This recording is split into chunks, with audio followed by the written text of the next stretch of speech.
There are three things that you need to know before you go and you run paid ads. It can be very tempting to leap forward and move into this world of paid lead generation. I know I've done it. I've watched hundreds and hundreds of gyms do it, and all of the Facebook ads gurus out in the world can be very tempting with what they're offering.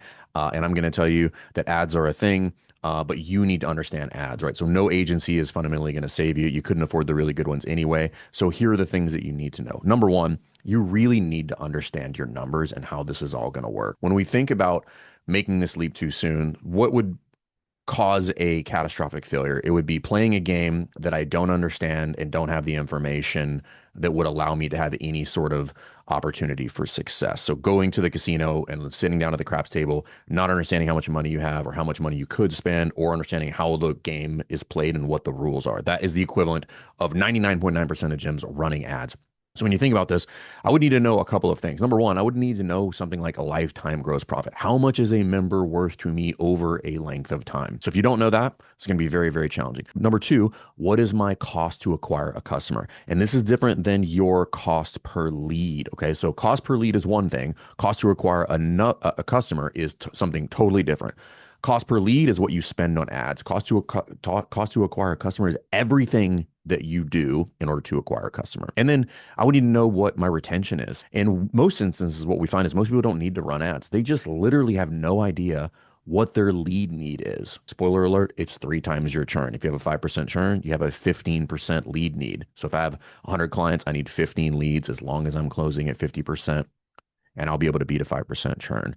No math in this test. It's also not a test. I want to give you the information in order to do this well. So understand that you need to have really good retention. There's no amount of front end sales that is going to beat really bad retention. I'm just giving more opportunity to have people quit my gym if I have bad retention.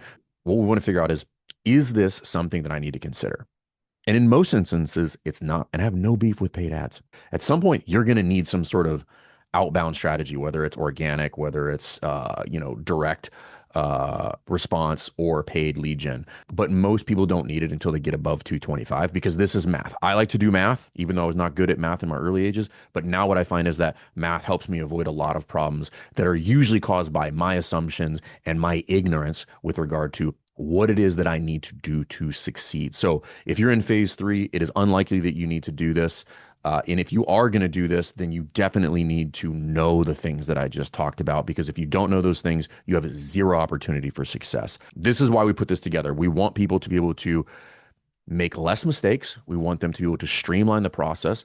And if you do not get the math right, you're going to spend too much money. You're not going to get the return that you want on ads. And if you're going to do a paid ad campaign, I want to stack as many of the chips in my favor as humanly possible so they have the opportunity to win. So focus on retention, and retention is what you're doing inside of the gym between 0 and 60. Okay. And when you do run ads, then you'll have a really good opportunity to win.